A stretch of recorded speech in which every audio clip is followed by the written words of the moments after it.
নমস্কার, গল্পকথাকৃতি চ্যানেলে আপনাদের সবাইকে স্বাগত জানাই। তো চলুন শুরু করি আজকের পর্ব। কাল রাত্রে বেশ ঝড় বৃষ্টি হয়েছিল। সমস্ত জঙ্গলে পাহাড়ে চলেছে তাণ্ডব নৃত্য। হাওয়ার সেকি দাপাদাপি আর গর্জন, অথচ বৃষ্টির তেমন তোড় ছিল না। হাওয়ার সঙ্গে বৃষ্টির সত্তা এমনভাবে মিশে গেছে যে হাওয়াটাই বৃষ্টি না বৃষ্টিটাই হাওয়া বোঝা যায় না। বৃষ্টির সঙ্গে সঙ্গে রীতিমতো ঠান্ডা পড়ে গেছিল। রাতে দেরাজ খুলে বালাপোষ বের করে গায়ে দিতে হয়েছে। সকালে এখনও বেশ ঠান্ডা। হাওয়াটা মনে হচ্ছে জ্যৈষ্ঠের শেষের হাওয়া তো নয়, শরতের প্রথম হাওয়া। আজকে আমার জিপগাড়ি আসবে ডালটানগঞ্জে এবং আমার নতুন বন্দুক। সেখান থেকে ঘোষদার ড্রাইভার গাড়ি বন্দুক পৌঁছে দিয়ে যাবে। মনে হচ্ছে জিপটা যে এত তাড়াতাড়ি এলো তার কারণ আর কিছু নয়, কোম্পানির ডিরেক্টররা সস্ত্রীক এবং সবান্ধবে শিকারে আসছেন পরের সপ্তাহে এখানে, বাঘ শিকারে, যার আরেক নাম জঙ্গল ইন্সপেকশন। সব খরচা কোম্পানির। যে খরচ কোম্পানির খাতায় লেখার নিতান্ত অসুবিধা, সেই খরচ চাপবে তেওয়ারিবাবুর ঘাড়ে, কিংবা অন্য জায়গায় যে হ্যান্ডলিং কন্ট্রাক্টর আছে তাদের ঘাড়ে। সভয়ে দিন গুনছি, মালিক ও তার স্ত্রীর আগমনের প্রতীক্ষায়। পথে বেরিয়ে দেখি সারা পথে পুষ্পবৃষ্টি হয়ে রয়েছে। শুধু ফুল নয়, কত যে পাতা, রঙিন পাতা, হলদে পাতা, ফিকে হলদে পাতা, গোলাপি পাতা, লাল পাতা, সবুজ পাতা, কচি কলা পাতা, রঙা পাতা। জঙ্গলের গায়ে বিছানো রয়েছে কি যে বলবো, তার সঙ্গে ফুল। সমস্ত জঙ্গলে মনে হচ্ছে যেন এক বিচিত্র বর্ণ মখমল কোমল নয়নাভিরাম গালিচা বিছানো রয়েছে। পা ফেলতে মন কেমন। সেই চমৎকার আবহাওয়ায় সেই সকালে সমস্ত প্রকৃতির শব্দগ্রহণ ও শব্দ প্রেরণ করার ক্ষমতা যেন অনেক বেড়ে গেছে। দূর জঙ্গলের ময়ূরের কেয়া কেয়া, মোরগের কঁকড় কঁ, হরিয়ালের সম্মিলিত পাখার চঞ্চলতার শব্দ যেন মনে হচ্ছে কানের কাছে। টাবর আজ বন্দুক নিয়েছে সঙ্গে। মাঝে মাঝে ও টাঙ্গি ছেড়ে বন্দুকও নেয়। তার সেই বন্দুক দেখে মনে হয় তার জন্ম প্রাগৈতিহাসিক কালে। মুঙ্গেরি একনলা গাদা বন্দুক, তাতে কোনো টোপিওয়ালা কার্তুজ যায় না, গাঁদতে হয়। জানোয়ার বিশেষে সেই গাদাগাদির প্রকারভেদ হয়। ছোট জানোয়ারের জন্য কম বারুদ গাঁদতে হয়। এই গাদাগাদি কোনো বৈজ্ঞানিক প্রক্রিয়া অবলম্বন করে হয় না। অঙ্গুলি ধরে হিসাব, যেমন বাঘের জন্য 3 অঙ্গুলি, হরিণের জন্য 1.5 অঙ্গুলি। আজকাল বেশ অনেক কিছু শিখে গেছি। আর সেই শহুরে বোকা ছেলেটি নেই। দেহাতি হিন্দিটাও মোটামুটি রপ্ত। সুমিতা বৌদির কা এবং বা কিন্তু একেবারে উপেক্ষা করার নয়, রীতিমতো কাজে লেগেছে। টাবর একদিন মুরগি মারতে নিয়ে গিয়েছিল। মাঝে মাঝে গভীর জঙ্গলে গেলে দেখা যায় শুকনো গাছের ডালে পলাশ ফুলের মতন মুরগি ফুটে আছে। টাবরের মতন আমি মহুয়া খাই না, মহুয়া না খেয়েই বলছি। সকালে সোনালি আলোয় যখন কোনো মদমত্ত মোরগ কোনো বিতৃষ্ণাগত পলায়মান মুরগির পিছনে পিছনে ছলে বলে কৌশলে কক কক কুঁক কুঁক করতে করতে ধাওয়া করে জঙ্গলময় ছুটোছুটি করে বেড়ায়, তখন কেন জানি না আমাদের সঙ্গে এই আত্মসম্মান জ্ঞানহীন কুক্কুট প্রবরদের একটা জবরদস্ত ও অবিচ্ছেদ্য মিল দেখতে পাই। সোনালি পাখনায় মোড়া দীর্ঘ গ্রীবা, সুতানুকা কলহাস্য এবং লাস্যময়ী কুক্কুটিদের সঙ্গে ব্যাগকুম্ভ করা সুগন্ধি স্মিতমুখী আধুনিকাদের কোনো তফাৎ দেখতে পাই না। পৃথিবী সৃষ্টির পর থেকে আমরা যে মোরগ মুরগিদের থেকে কিছুমাত্র বেশি উন্নতি করেছি তা তখন মনে হয় না। দেখলাম টাবর ডেকে ডেকে মুরগি মারে। কাজটা গর্হিত এবং সুখপ্রদ যে নয় সে বিষয়ে সন্দেহের অবকাশ নেই, কিন্তু রকমটা আশ্চর্য। আমরা বাংলো থেকে প্রায় 1/2 মাইল গেছি। এমন সময় বেশ কাছেই সুঁড়ি পথের ডান দিকে একটি মোরগ ডেকে উঠল। টাবরের মুখখানা হাসিতে ভরে গেল। রামধানিয়াকে ওইখানে বসে থাকতে বলে আমাকে বলল, আইয়ে হুজুর। রামধানিয়া ওইখানেই একটা পাথরের উপর বসে আমাকে আড়াল করে বিড়ি ধরালো। আমি আর টাবর পথ থেকে জঙ্গলে ঢুকলাম। যেখান থেকে মোড়কটা ডেকেছিল তার কাছাকাছি গিয়ে একটি ঝোপের মধ্যে আমাকে নিয়ে টাবর বসে পড়ল। তারপর গলা দিয়ে, জিভ দিয়ে, তালু দিয়ে অবিকল মুরগির ডাক ডাকতে লাগলো। আর তার সঙ্গে মাঝে মাঝে মুরগি যেভাবে পা দিয়ে পাতা উল্টে পোকা কি খাবার খোঁজে সেই শব্দ করে আমাদের পাশের ঝরা ফুল, পাতা আঙুল দিয়ে নাড়াচাড়া করতে লাগলো। অবাক হয়ে দেখলাম টাবর মুরগির ডাকে সাড়া দিয়ে দিয়ে সেই অদৃশ্য মোরগের ডাক ধীরে ধীরে আমাদের নিকটবর্তী হতে লাগলো।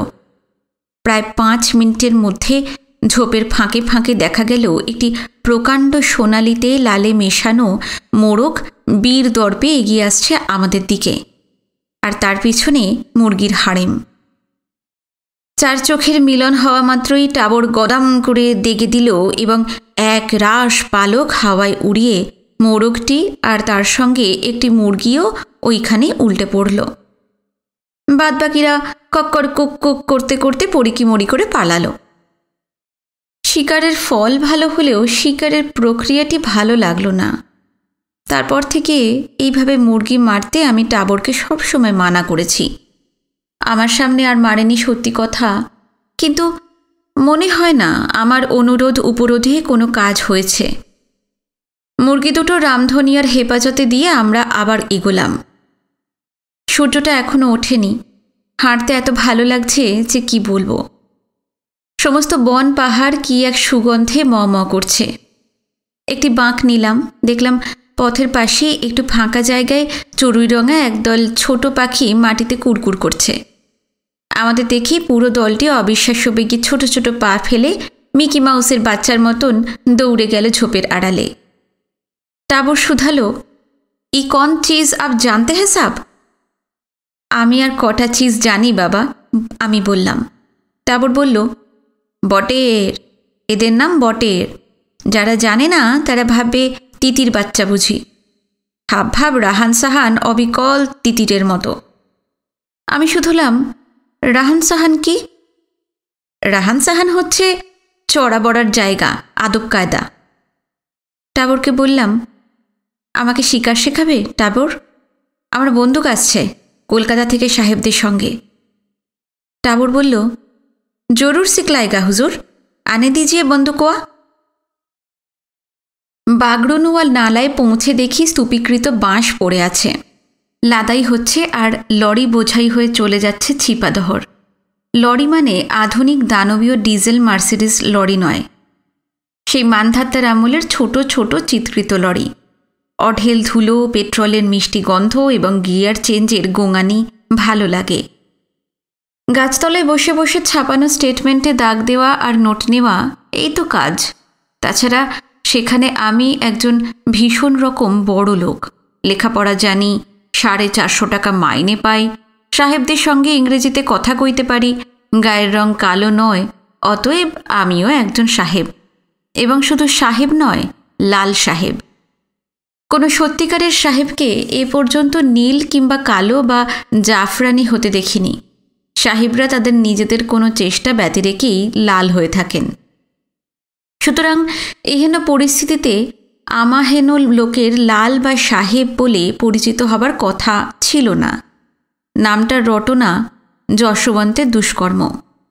তবে এখানে আসার বেশ কিছুদিন পরই দেখছি যে সারা দিন হাড় ভাঙা পরিশ্রম করে যারা 8 আনা 1 টাকা মজুরি পায়, তাদের বিলাসিতা মানে ভাত খাওয়া, যাদের জীবন বলতে জঙ্গলের কূপ আর কুপি জ্বালানো একটি মাটির ঘর, যাদের খুশি বলতে 4 আনার 1 হাঁড়ি মহুয়ার মদ কি খেজুরের তাড়ি, তাদের কাছে আমি ছাড়া সাহেব পদবাচ্য আর কোন জীব হবে?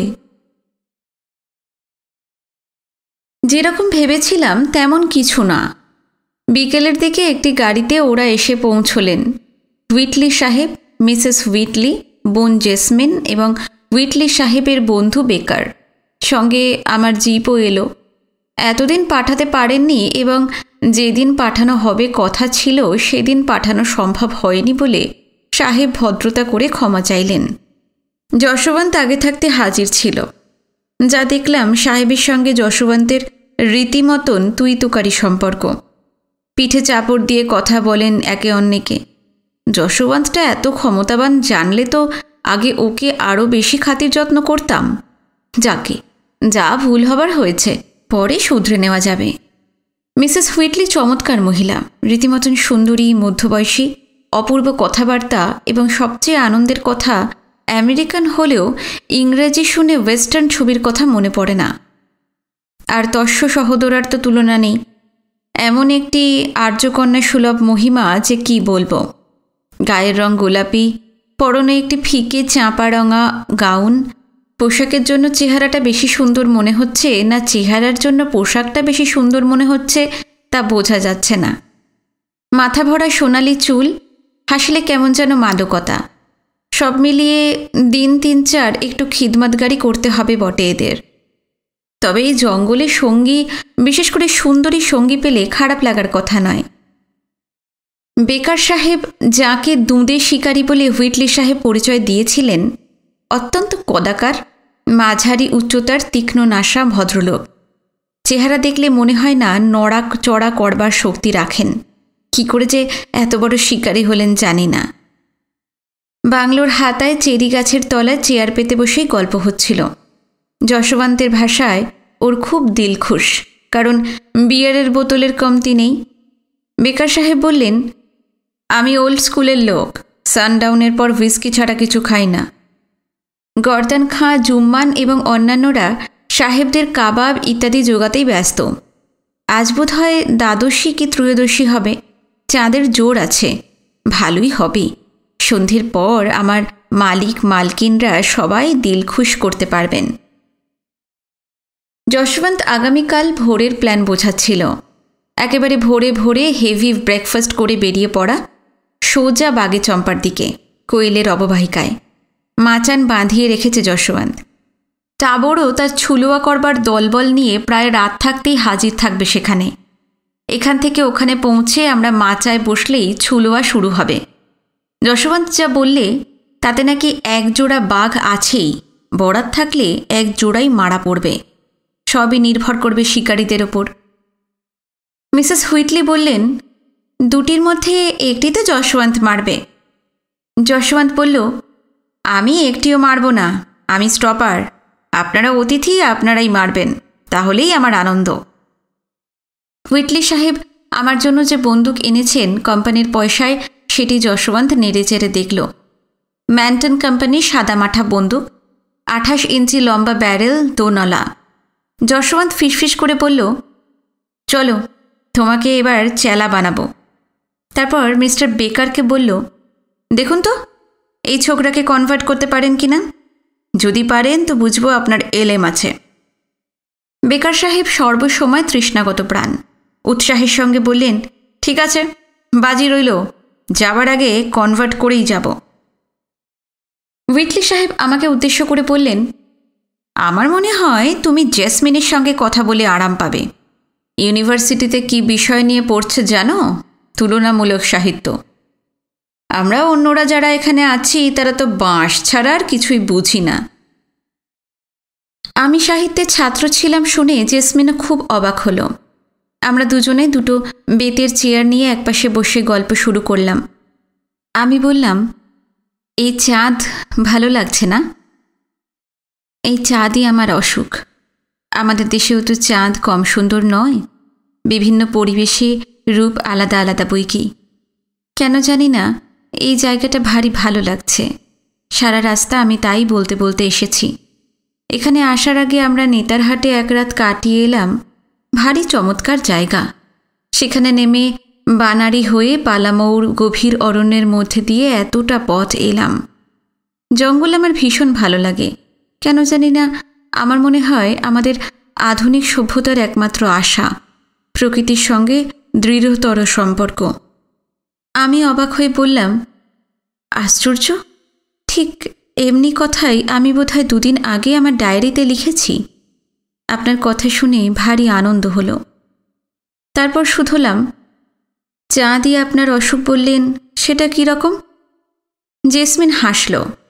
সেই ফালি চাঁদের আলোয় চেরি গাছের চিরুনি চিরুনি পাতার ছায়ায় বসে রুমান্ডি পাহাড়ের পটভূমিতে মেয়েটির হাসি ভারী ভালো লাগলো। জেসমিনের মধ্যে এমন কিছু একটা আছে ভালো বাজনার মতন, যা দেশকাল বা ভাষার বাধা মানে না। জেসমিন বলল, পূর্ণিমা রাত হলেই আমার পাগলামি বাড়ে, মনটা যেন কেমন করে, কি যে চাই আর কি যে চাই না বুঝতে পারি না। কেবল সমস্ত মন জ্বালা করে, লুকিয়ে লুকিয়ে জিন খাই, চাঁদের আলোর মতন জিন। আমার মা বলেন, the moon has got into your veins and that's my disease. ওর কথা শুনে খুব মজা লাগলো। চাঁদে পা দেওয়া দেশের মেয়ে হয়েও চাঁদ নিয়ে এত কাব্যি। জেসমিন পরীর মতন শ্বেতা হাতে ঢেউ তুলে ভরা জ্যোৎস্নায় অনেক কথা অনর্গল বলে যেতে লাগলো। আমি কল্পনার তুলি দিয়ে বসে বসে ওর কথার উপরে বুলিয়ে বুলিয়ে একটি মনের মতো ওর ছবি আঁকলাম, যা আমি দেখতে পাচ্ছিলাম কিন্তু অন্য কাউকে দেখাতে পারছিলাম না। মাঝে মাঝে যশোবান তার হুইটলি সাহেবের উচ্চকণ্ঠের হাসি এসে কানে ধাক্কা দিচ্ছে। যত রং চড়ছে হাসির জোরও তত বাড়ছে। আর এদিকে জেসমিন আমার মনের কাছে একটি পায়রার মতন অনুচ্চে বকম বকম করছে। জুম্মান এসে কানে কানে বলল, খানা লাগা দিয়া সাব। উঠে গিয়ে ওদের বললাম, এবার খেতে বসা যাক, কাল ভোরবেলা উঠতে হবে। বেকার সাহেব আমাকে প্রায় ধমক দিয়ে বললেন, বসুন বসুন, খাওয়া তো আছেই। যশোবন্ত এখন জোর গল্প জমিয়েছে বাইসন শিকারের। কিন্তু যশোবন্তী সবচেয়ে আগে উঠে পড়ল এবং অর্ডারের ভঙ্গিতে তর্জনী দেখিয়ে বলল, everybody to the dining room, dinner is served. This is my shoot and everybody shall obey me. দেখলাম বিনা বাক্য ব্যয়ে সকলেই সুরসুর করে খাওয়ার ঘরের দিকে চলল। খাওয়া দাওয়া সারা হতে হতে রাত 10টা বাজল। যশোবন্ত আমার তাঁবুতে শোবে আজ, কাল একসঙ্গে ভোরবেলা রওয়ানা হওয়া যাবে এখান থেকেই। যশোবন্ত বলল, তাঁবুর ঝালর ফালর বন্ধ করা হবে না, গরম লাগবে। আমি বললাম, তোমার তো গরম লাগবেই, গরম গরম জিনিস পান করেছ, কিন্তু আমি এই জঙ্গলে উদম টাঁড়ে শুয়ে থাকতে রাজি নই। খাওয়ার পরে যশোবন্ত বলল, ফুহ, সঙ্গে যশোবন্ত বোস আছে, কোনো জানোয়ারের ঘাড়ে একটার বেশি মাথা নেই যে জেনে শুনেও এখানে আসবে। ওর সঙ্গে তর্কে পাড়া ভার।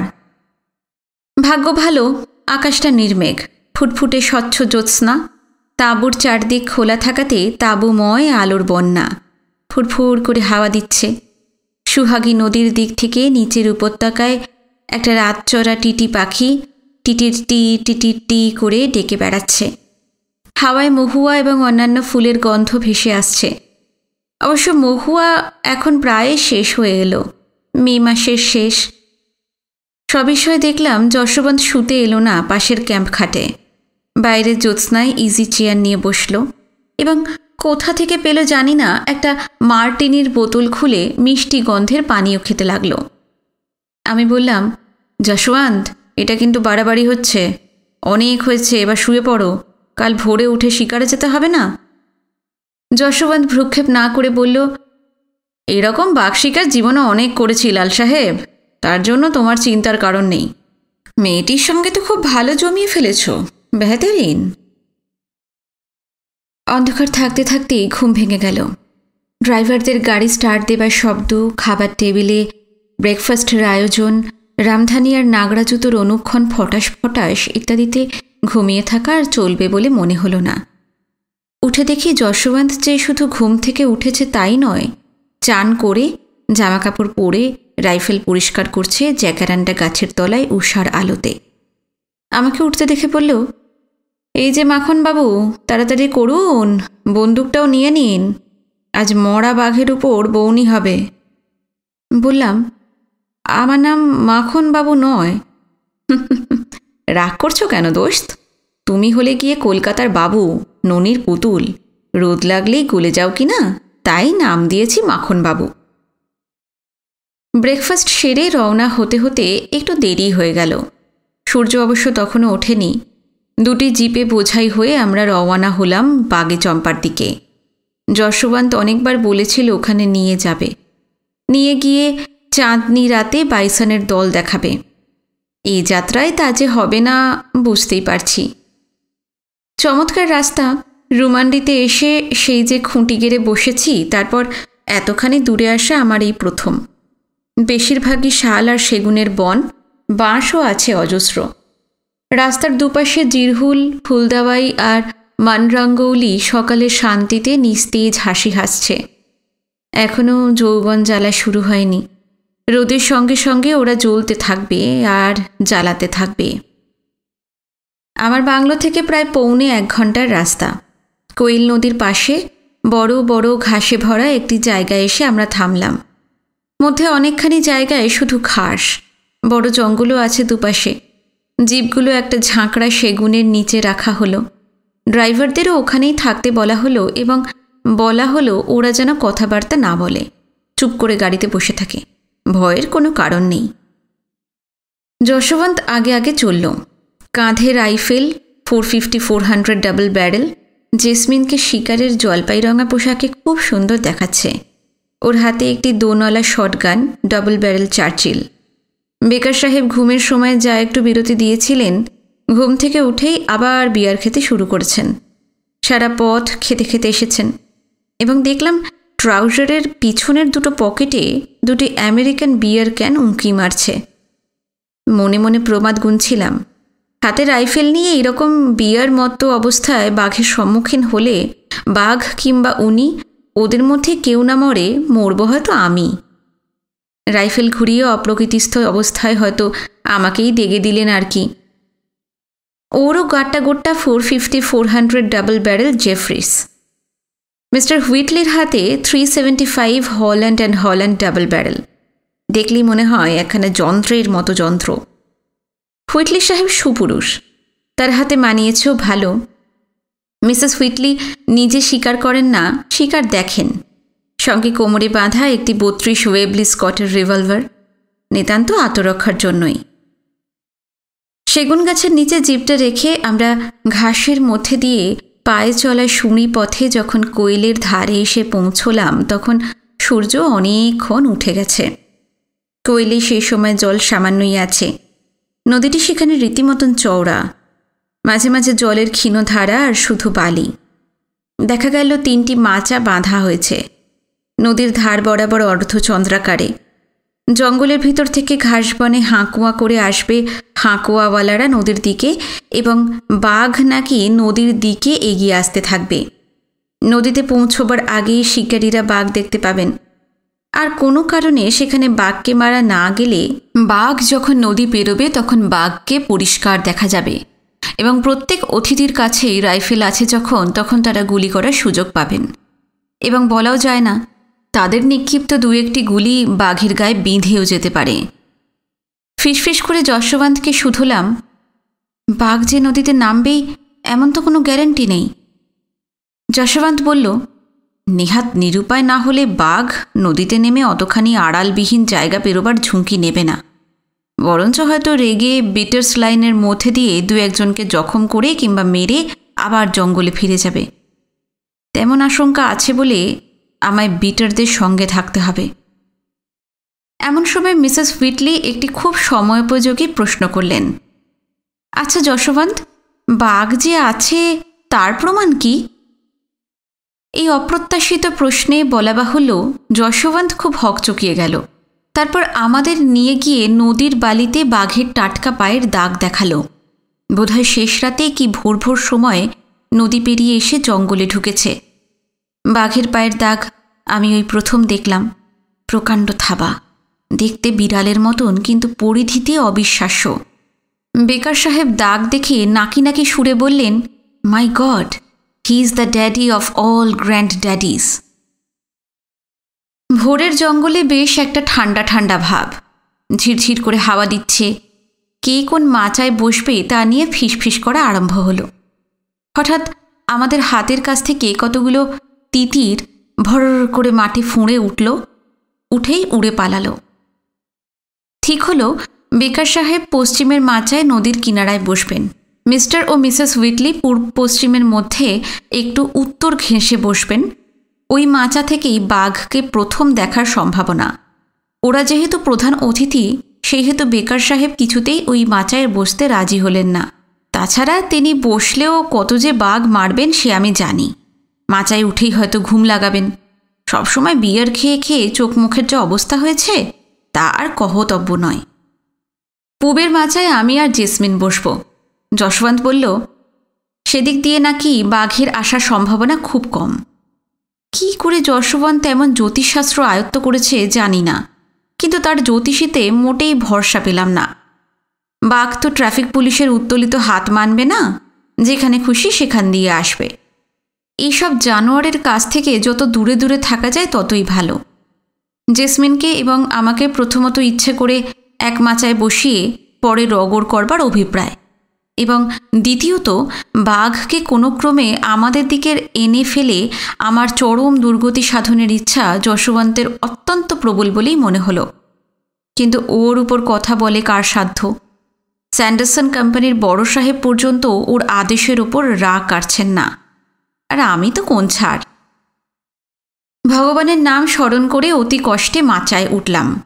লতা দিয়ে কয়েকটা ডাল বেঁধে সিঁড়ি তৈরি করা হয়েছে। তাও জেসমিন ওঠবার সময়ই দুটো লতা পটাং পটাং করে ছিঁড়ে গেল। চাকরি বজায় রাখতে এই পোড়া দেশে যে মালিকের সঙ্গে বাঘ শিকারেও বেরোতে হয় তা কোনোদিন ভাবতে পারিনি। আজ দেখলাম সবই সম্ভব। যাই হোক, হাতে এবার নতুন বন্দুক। মাঝে মাঝে সেন্ট মাখানোর রুমাল বের করে নলটা মুছছি। যশবন্ত বলেছে বন্দুকের যত্ন আত্মীর কোনো ত্রুটি যেন না হয়। নতুন স্ত্রীকেও আমার এই রাইফেলের মতন কেউ ঘন ঘন রুমাল দিয়ে মুছবে বলে মনে হয় না। যশবন্ত টাবরদের সঙ্গে ওই শুঁড়িপথ ধরে জঙ্গলের গভীরে চলে গেছে। হাঁকুয়াওয়ালাদের সঙ্গে সঙ্গে পায়ে হেঁটে ও আসবে। মনে মনে যশবন্তের উপর ভক্তি বেড়ে যাচ্ছে। বড় পিছনে লাগে এই যা। ঠান্ডা মাথায় ভেবে দেখলাম ভয় পাওয়ার মতো তো কিছুই ঘটতে যাচ্ছে না। আমি আছি, নতুন বন্দুকও আছে, তাছাড়া সঙ্গে মেম সাহেব শিকারিও আছেন, হাতে 3000 বন্দুক নিয়ে। তবে শেষে একজন নারী আমার প্রাণরক্ষয়িত্রী হবে এই ভাবনাটা বেশ কাবু করে ফেলেছে। গলাটা খাঁকড়ে নিয়ে ফিসফিস করে বললাম, আপনি এর আগে কি কি জানোয়ার মেরেছেন? আমি? জেসমিন খুব অবাক এবং কিঞ্চিত ভীত হল।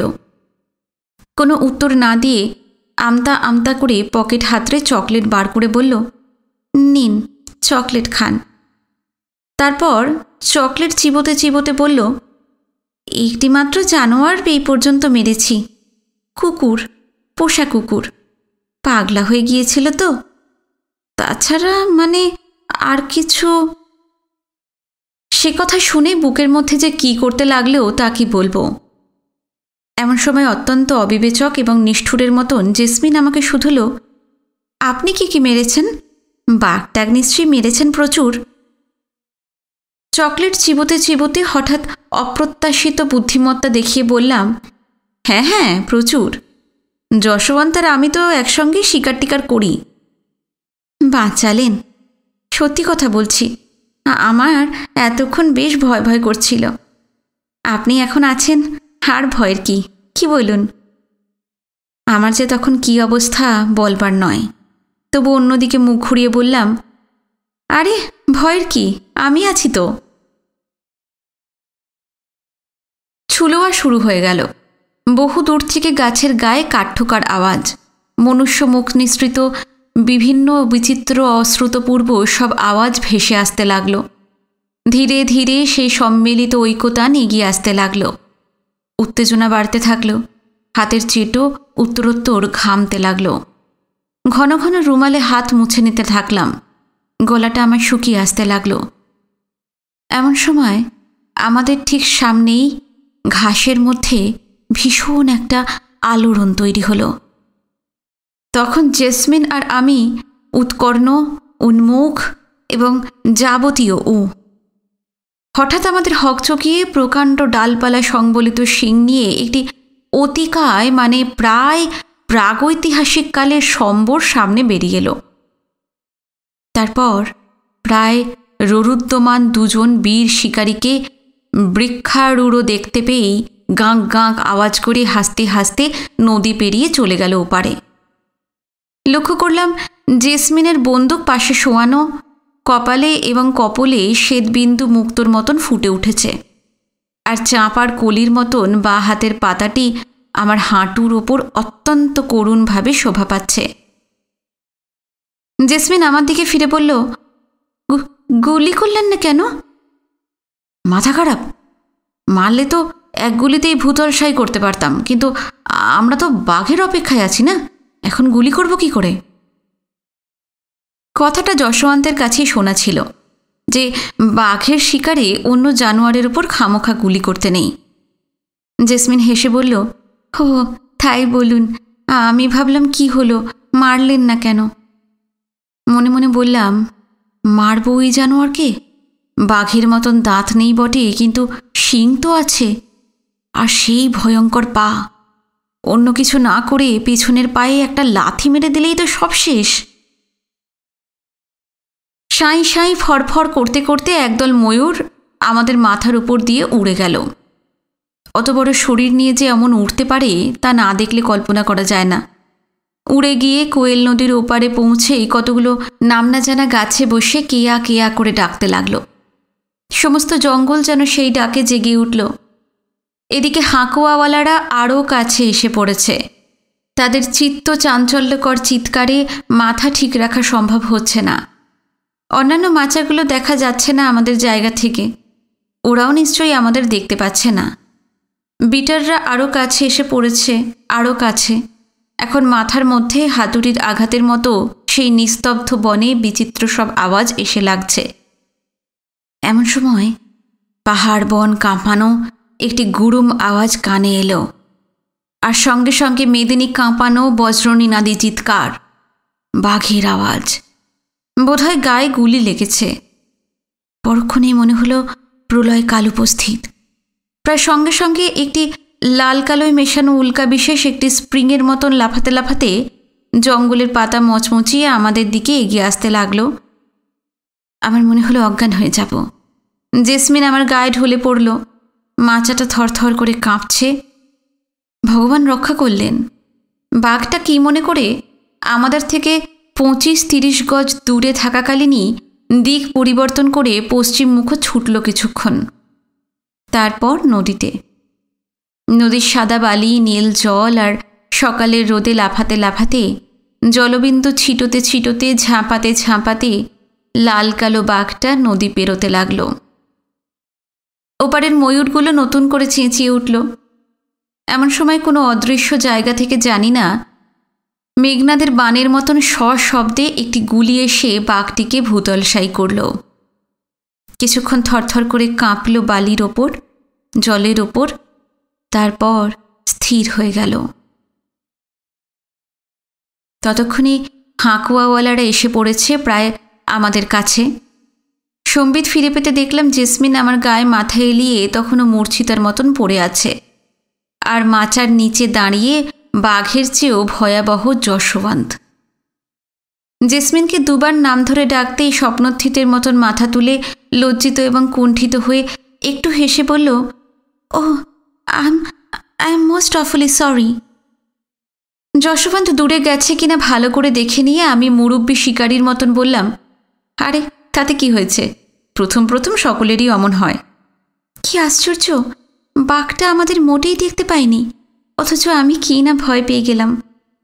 আমি বললাম, তাতে কি হয়েছে, আমরা তো দেখেছি বাঘকে, বাঘ আমাদের নাই বা দেখল।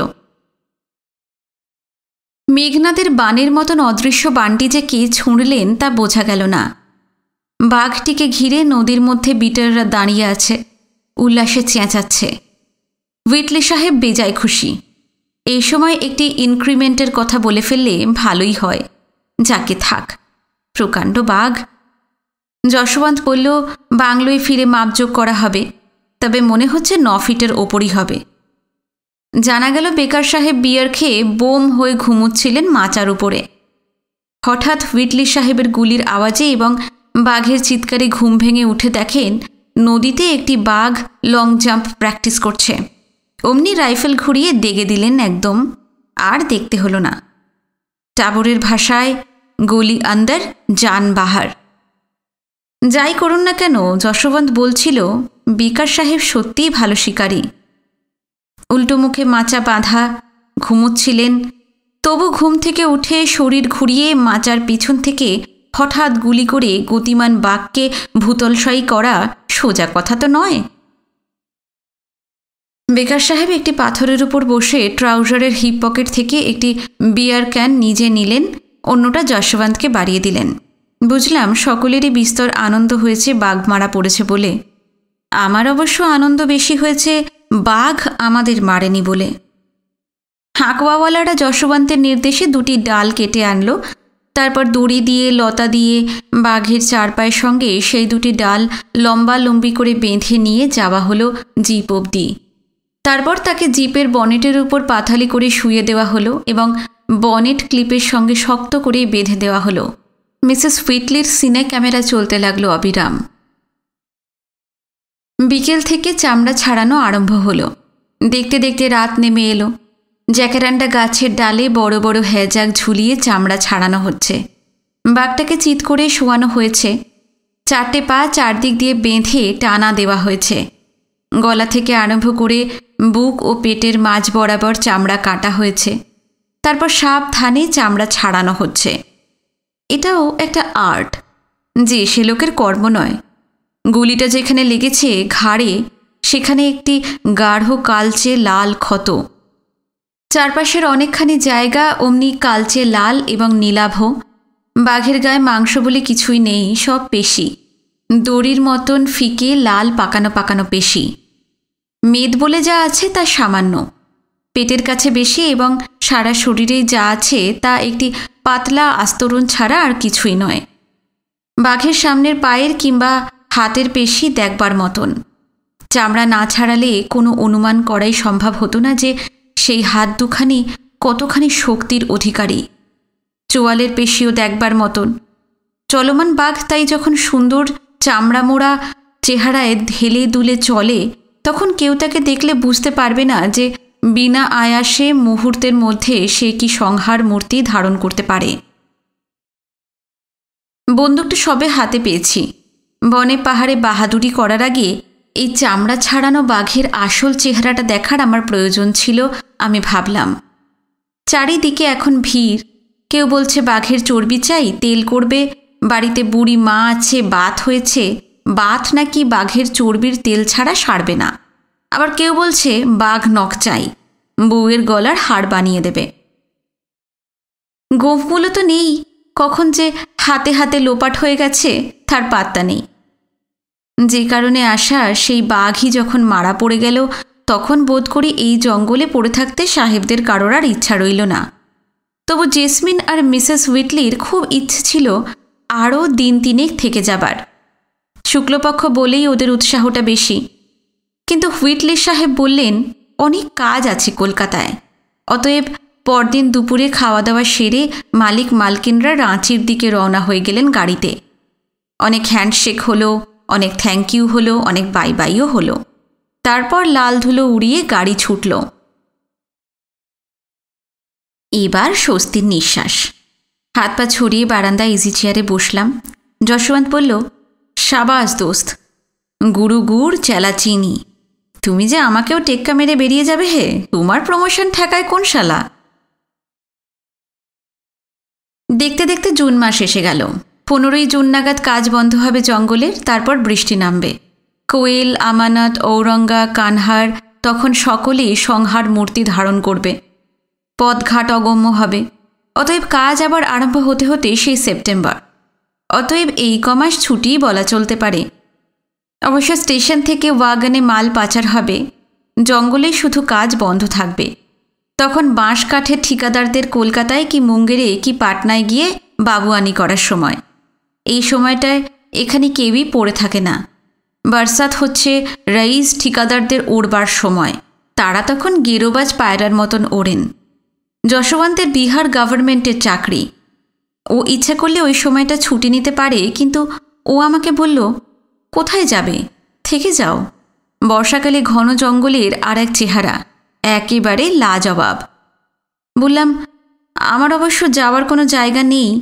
যশবন্ত বলল, থেকে যাও, থেকে যাও। মাঝে মাঝে চুপ করে বসে ভাবি, পালামৌ সম্বন্ধে অনেক জানবার শুনবার আছে। এ যেন ইতিহাস নয়, এ এক জীবন্ত বর্তমান। বেড়াতে বেড়াতে যেন পিছিয়ে পড়েছে। টাবর মুন্সি অনেক কিছু জানে। বসে বসে ওর গল্প শুনি। বহু জায়গা থেকে আদিবাসীরা এসে এই পর্বতময় নিবিড় জঙ্গলাকীর্ণ এলাকায় বসবাস আরম্ভ করে। খাড়ওয়াড়েরা আসে, ওঁড়া আসে, চেরুরা আসে। রুমান্ডি পাহাড়ের নিচে যে বস্তি সুহাগী, সেটি ওঁড়াওদের বস্তি। আমার টাবর মুন্সিও যাতে ওঁড়াও। বহুদিন আগে খাড়ওয়াড়েরা রোটাসগড়ের শাসক ছিল। রোটাসগড় শাহাবাদের দক্ষিণে সেই উঁচু মালভূমি, যেখান থেকে দাঁড়িয়ে সোন নদের সর্পিল পথরেখা চোখে পড়ে। সেই মালভূমিতে মস্ত দুর্গ ওদের, বিরাট দুর্গ। অনেক লড়াই করেছে তারা সেখান থেকে। সেই জায়গা ছেড়ে 11 থেকে 12 খ্রিস্টাব্দের মধ্যে ওরা এসে এই জায়গায় বসবাস আরম্ভ করে। ওরা দাবি করে যে তাদের পূর্বপুরুষেরা নাকি রোটাসগড়ে শিকড় গেড়েছিলেন, কিন্তু ওদের আদি নিবাস কর্ণাটকে। সেখান থেকে নর্মদা নদ বেয়ে উঠে আসে ওরা, তারপর সোন নদের পাড়ে বিহারে নতুন ঘর বাঁধে। এরাও বলে রোটাসগড়ে এদেরও জবরদস্ত দুর্গ ছিল একটা। কিন্তু এক উৎসব রাত্রে যখন প্রচণ্ড আনন্দোল্লাসের পর পুরুষেরা পাননমত্ত নেশায় অজ্ঞান হয়ে ঘুমোতে থাকে, তখন শত্রুপক্ষ এসে ওদের দুর্গ আক্রমণ করে। একজন পুরুষেরও নাকি তখন যুদ্ধ করবার মতন অবস্থা নয়, কেবল মেয়েরাই প্রবল বিক্রমে লড়াই চালায় এবং পরাজিত হয়। সেই যুদ্ধে হেরে দুর্গ পরিত্যাগ করে ওরা দুদলে ভাগ হয়ে রোটাসগড় থেকে পালায়। একদল চলে যায় রাজমহল পাহাড়ের দিকে, অন্য দল পূবে ঘুরে কোয়েল নদী বরাবর এগিয়ে এসে ছোটনাগপুর মালভূমির উত্তর পশ্চিম সীমান্তে আস্তানা গেড়ে বসে। খাড়ওয়াড় ও ওঁড়াও ছাড়া চেরোরা এমনই একটা গল্প বলে। গল্পগুলো নাকি সত্যি। যশবন্ত বলছিল এই জেলার নথিপত্রে এইসব কথার সত্য নির্ধারিত হয়েছে। যশবন্ত একদিন পালামৌ নামের ব্যাখ্যা শোনাচ্ছিল। পালামৌ নামটার আসল উচ্চারণ পালামু। আসলে এই নামটার ব্যুৎপত্তি একটি দ্রাবিড় শব্দ থেকে। ঐতিহাসিকরা বলেন খুব সম্ভব পালাম্মু পাল আম উ এই দ্রাবিড় শব্দকটির বিকৃতি। পাল মানে দাঁত, আম মানে জল এবং উ হল বিশিষ্ট বিশেষণের বিশেষণ, যথা গ্রাম, দেশ, জঙ্গল। ঐতিহাসিকদের এই অনুমান একেবারে হাওয়ায় ওড়া নয়। আদিবাসী চেরো প্রধানরা যে গ্রামে থাকতেন সেই গ্রামের নাম ছিল পালাম্মু। সেই গ্রামেই তাদের বহু সুরক্ষিত দুর্গ ছিল। এই দুর্গবহুল দুর্গম গ্রামের ঠিক নিচ দিয়েই ঔরঙ্গা নদী বয়ে যেত। সেখান থেকে বসে বসে ঔরঙ্গা দেখা যেত। ওই গ্রামের প্রায় কয়েক মাইল ভাটিতে এবং উজানে ঔরঙ্গা নদীর কোল বড় বড় কালো পাথরে ভরা ছিল। বর্ষাকালে যখন নদীতে বান আসত তখন পাথরগুলো সব দাঁতের মতন উঁচু হয়ে থাকত। তাই নদীর নাম হয়েছিল দাঁত বের করা নদী অথবা পালাম্মু। সেই থেকেই জায়গার নাম তাই। এইসব জানতে এবং শুনতে বেশ ভালো লাগে। অতি গরিব, সরল, হাসি খুশি কুচকুচে কালো ওঁড়াও যুবক যুবতী, ওরা যেন ইতিহাসের পটভূমিতে দাঁড়িয়ে আমাকে কোন দূরে হাতছানি দেয়। ইতিহাস যেন একটি কলরোলা নদী, কোয়েলের মতো। আজ থেকে 900 বছর আগে যখন ওরা শ্বেত মোড়ক নিবেদন করে ধার্মেসের পুজো দিয়ে এই পালামৌতে এসে প্রথম বাসা বেঁধেছিল, সেদিন আর আজকের মধ্যে যেন বেশি ফাঁক নেই। ইতিহাসের নদী বেয়েই যেন ওরা চলেছে তো চলেছেই। রুমান্ডি পাহাড়ের নিচে যে সুহাগী নদী, সেও গিয়ে মিশেছে কোয়েলে। সুহাগীকে অবশ্য নদী বলা ঠিক নয়, পাহাড়ি ঝোড়া বলা যায়। পালামৌতে একমেব দ্বিতীয়ম হচ্ছে কোয়েল। ঔরঙ্গা, আমানত, কানহার এবং অন্যান্য সবাই গিয়ে মিশেছে কোয়েলে। এইসব কটি নদী অত্যন্ত বিপজ্জনক এবং সাংঘাতিক। শুধু যে বর্ষাকালে চকিতে বান আসে তাই নয়, এদের তটরেখায় ও তীরে কোথায় যে চোরাবালি আছে এবং কোথায় যে নেই তা কেউ জানে না। আরও কত কিছুর গল্প করত টাবর। বাইরে হয়তো টিপটিপিয়ে বৃষ্টি পড়ত, ঘনান্ধকার বন পাহাড় থেকে কেয়া ফুলের গন্ধবাহী হাওয়া এসে নাকে লাগত। অসহ্য যন্ত্রণায় কুঁকিয়ে কেঁদে উঠত নীল জঙ্গলের ময়ূর, কেয়া কেয়া। মনটা যেন কেমন উদাস লাগত। যা যা চেয়েছিলাম এবং যা যা পাইনি, সেই সব চাওয়া পাওয়ার দুঃখগুলো একসঙ্গে পুবের কালো মেঘের মতন মনের আকাশে ভিড় করে আসত। স্বীকার করতে লজ্জা নেই, নিজেকে অত্যন্ত একলা এবং অসহায় মনে হতো এই বন পাহাড়ের নির্জনতা, এর সুন্দর সত্তার মাঝে আনন্দ যেমন আছে তেমন আছে দুঃখ। সেই দুঃখটা বুনো জানোয়ারের ভয়জাত নয়, নিজেকে হারানোর। হাজার হাজার বছর ধরে আমরা প্রকৃতির সঙ্গে বিপরীত মুখে ছুটে তার সঙ্গে লড়াই করে যে পার্থক্য অর্জন করেছি, তার গাল ভরা নাম দিয়েছি সভ্যতা। ওই সব নির্জন নিরালা মুহূর্তে আমার মনে হতো এই সভ্যতার সত্যিকারের আবরণটি এখনও যথেষ্ট পুরু হয়নি। এই এত বছরেও প্রকৃতির মধ্যে এলেই ঠুনকো আবরণটি খসে যেতে চায়। তখন বোধহয় ভিতরের নগ্ন প্রাকৃত ও সত্যি আমি বেরিয়ে পড়ে, যে সত্যরূপকে আমরা ভয় পাই। মহুয়া ডাঁড়ে মেলা বসেছে। মে মাসের শেষ থেকে মেলা চলবে সেই জুন মাসের মাঝামাঝি পর্যন্ত। এই গ্রাম ও গ্রাম থেকে লোক যাচ্ছে, নানা জিনিস কিনে আনছে। দিনের আলো ফোটার সঙ্গে সঙ্গে স্ত্রী পুরুষের কলকাকলিতে জঙ্গল পাহাড়ের পথ মুখর হয়ে উঠেছে। এখানকার এরা হাসতেও জানে। কেবল মহুয়া আর বাজরার ছাতু খেয়ে থেকেও যে ওরা কি করে এত হাসে জানি না। সব সময় হাহা হিহি করছে। কথাবার্তা বললেই বোঝা যায় যে ওরা খুব রসিক। আমার সবচেয়ে যা ভালো লাগে তা ওদের সরলতা। ভণ্ডামি বলে কোনো শব্দ বোধহয় ওরা জানে না। হেসেই জীবনটাকে উড়িয়ে দিতে যেন শিখেছে বংশ পরম্পরায়। আগামীকাল ওদের জেঠ শিকারি বা মৌসুমি শিকারির দিন। এই শিকার একটি সামাজিক উৎসব। আগে একদিন ছিল যখন শিকারটাই ওরা ওদের প্রধান জীবিকা ছিল। আজ আর তা নেই। ওরা খেতি করে, কূপ কাটে, কেউ কেউ বা দূরে শহরে গিয়ে অন্যান্য নানাভাবে জীবিকা নির্বাহ করে। ওদের পোশাক আশাক এবং সামাজিক বাঁধনটাও ঢিলে হয়ে গেছে। শহর প্রত্যাগত কালো জিন্সের ইস্ত্রিবিহীন ট্রাউজার আর তার উপরে ঘন লাল রঙের শার্ট এবং হাতে ঘোরতর বেগুনি রুমাল নেওয়া ওঁড়াও যুবকও আজকাল এই জঙ্গুলে পাহাড়েও চোখে পড়ে। তবে পুরনো জীবনযাত্রা ও মূল্যবোধ এখনও পুরোপুরি ধুয়ে মুছে যায়নি। শিকারে যাবার নেমন্তন্ন আমারও ছিল।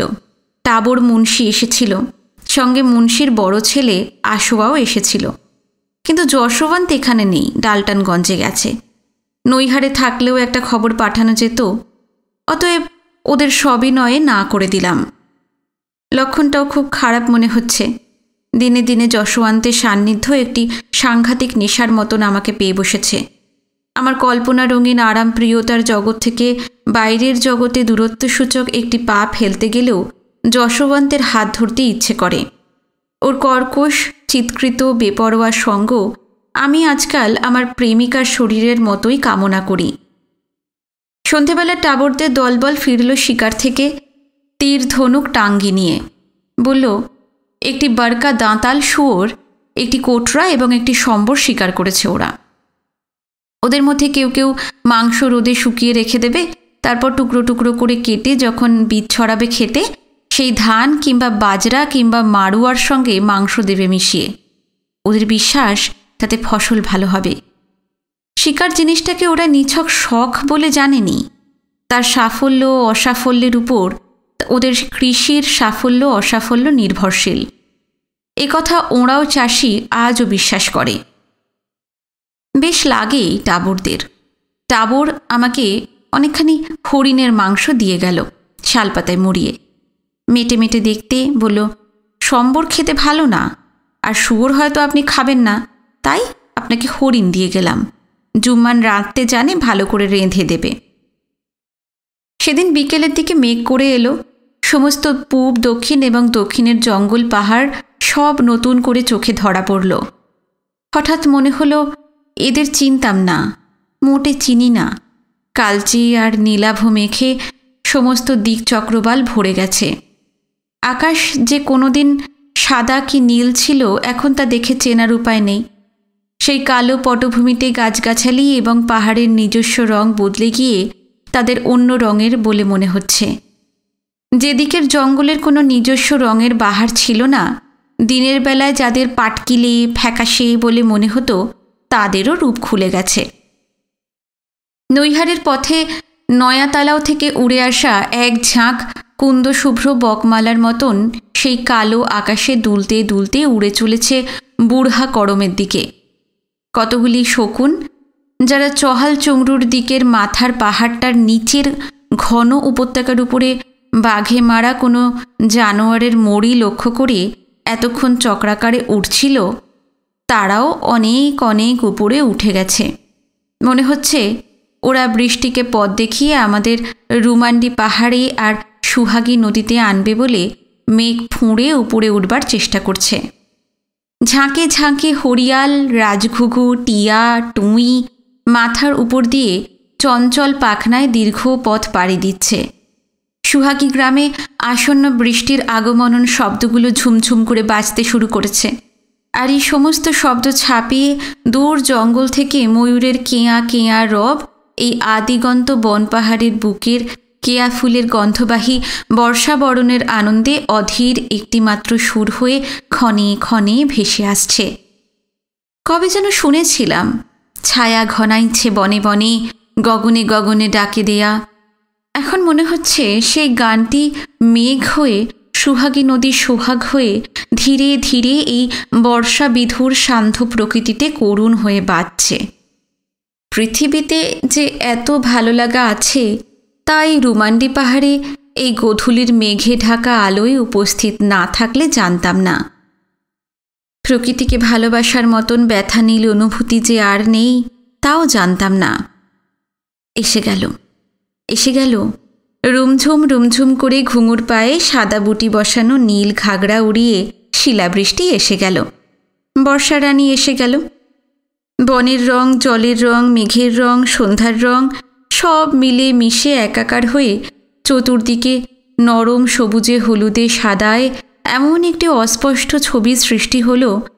আমার বড় স্বাদ হলো যে আবার আমার মায়ের গর্ভে ফিরে গিয়ে নতুন করে জন্মাই। নতুন করে ছোটবেলা থেকে এই রুমান্ডিতে একটি ওঁড়াও ছেলের মতো বাঁশি বাজিয়ে বড় হবার অভিজ্ঞতা, বেঁচে থাকার অভিজ্ঞতা মোষের পিঠে চড়ে তিল তিল করে নতুন করে উপভোগ করি। আপনাদের কেমন লাগলো আজকের পর্ব জানাতে কিন্তু ভুলবেন না।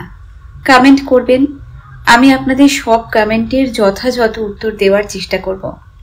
যারা নতুন এসেছেন অবশ্যই সাবস্ক্রাইব করে রাখবেন চ্যানেলটি। আজ এই পর্যন্ত, পরবর্তী পর্ব নিয়ে খুব শিগগিরই ফিরে আসছি। নমস্কার, সবাই ভালো থাকবেন, সুস্থ থাকবেন।